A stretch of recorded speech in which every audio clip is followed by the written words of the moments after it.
Good morning dear students. आज हम अपनी हिंदी पाठ्य पुस्तक नई संजीवनी से पढ़ेंगे पाठ 4, जिसका शीर्षक है भारत प्यारा देश हमारा। तो बच्चों प्लीज ओपन पेज नंबर 19। आइए शुरू करते हैं। पहली पंक्ति है, हमारा देश भारत महान है, यह हमें प्राणों से भी अधिक प्यारा है। हमारा देश भारत कैसा है? महान है, और यह हमें प्राणों से भी अधिक प्यारा है। आगे पढ़ते हैं, यह देश अत्यंत विशाल है, हमारे देश में 1 अरब से अधिक व्यक्ति निवास करते हैं।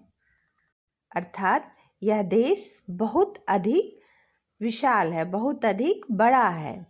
हमारे देश में 1 अरब से अधिक व्यक्ति निवास का अर्थ होता है रहना।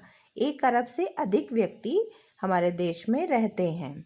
आगे पढ़ते हैं, इसके उत्तर में हिमालय पर्वत है, इसके चरणों को हिंद महासागर धोता है। आगे पढ़ते हैं, यह देश विभिन्नताओं वाला है, अर्थात इस देश में कई प्रकार की विभिन्नताएं हैं, कई विशेषताएं हैं।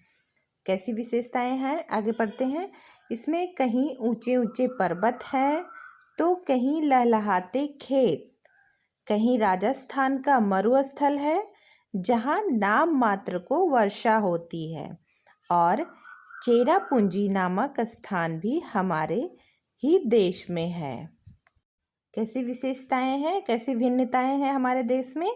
ऊंचे ऊंचे पर्वत हैं, लहलहाते खेत हैं, और राजस्थान का मरुस्थल अर्थात रेगिस्तान, जहाँ नाम मात्र वर्षा होती है, वर्षा बहुत कम होती है, और चेरापूंजी नामक स्थान भी हमारे ही देश में है, जहाँ सबसे अधिक वर्षा होती है। इस देश की धरती पर गंगा, यमुना जैसी पवित्र नदियाँ बहती हैं। दक्षिण में कावेरी और गोदावरी प्रमुख नदियाँ हैं। यह देश प्रकृति का मनोरम क्रीड़ा स्थल है। अर्थात बच्चों, हमारे देश में अनेक विशेषताएं हैं, अनेक भिन्नताएं हैं। जैसे ऊंचे ऊंचे पर्वत हैं, लहलहाते खेत हैं, एक ऐसा स्थान है, एक ऐसी जगह है जहां बहुत कम नाम मात्र वर्षा होती है। कौन सा स्थान है? राजस्थान का मरुस्थल। और ऐसा भी स्थान है जहां सबसे अधिक वर्षा होती है, उस स्थान का नाम है चेरापूंजी। और इस देश की धरती पर कौन कौन सी नदियाँ बहती हैं? गंगा, यमुना, कावेरी, गोदावरी इत्यादि जैसी पवित्र नदियाँ बहती हैं। दक्षिण में कावेरी और गोदावरी नदियाँ प्रमुख हैं।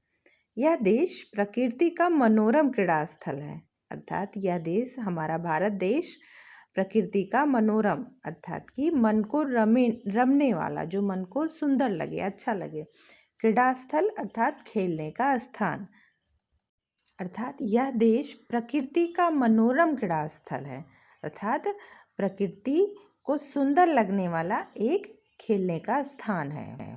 आगे बढ़ते हैं, जलवायु की दृष्टि से यहाँ काफ़ी भिन्नता पाई जाती है। उत्तर में ठंड पड़ती है, तो दक्षिण के राज्यों में पूरा वर्ष गर्म कपड़े पहनने की आवश्यकता ही नहीं पड़ती। खान पान में भी काफ़ी अंतर है। समुद्र तट के आसपास रहने वाले लोग मछली चावल खाना पसंद करते हैं। उत्तरी भारत के लोगों को दाल रोटी सब्जी खाना अच्छा लगता है। अर्थात जलवायु की दृष्टि से भी हमारे देश में काफ़ी भिन्नता पाई गई है। जैसे उत्तर में, भारत के उत्तर में ठंड पड़ती है, लेकिन दक्षिण के राज्यों को लोगों को वर्ष भर गर्म कपड़े पहनने की आवश्यकता ही नहीं पड़ती, अर्थात कि वहाँ गर्मी पड़ती है। खान पान में भी काफ़ी अंतर है। जैसे समुद्र तट के आसपास के रहने वाले लोग क्या खाते हैं? मछली चावल खाना पसंद करते हैं। वहीं उत्तरी भारत के लोगों को क्या पसंद है? दाल रोटी सब्जी। आगे पढ़ते हैं, अनेकता में एकता भारत की विशेषता है। भारत हमारी जन्मभूमि है, इसकी रज में लोट लोट कर हम बड़े हुए हैं। अर्थात इसकी रज में, रज अर्थात की धूल, इसकी धूल में हम लोट लोट कर बड़े हुए हैं।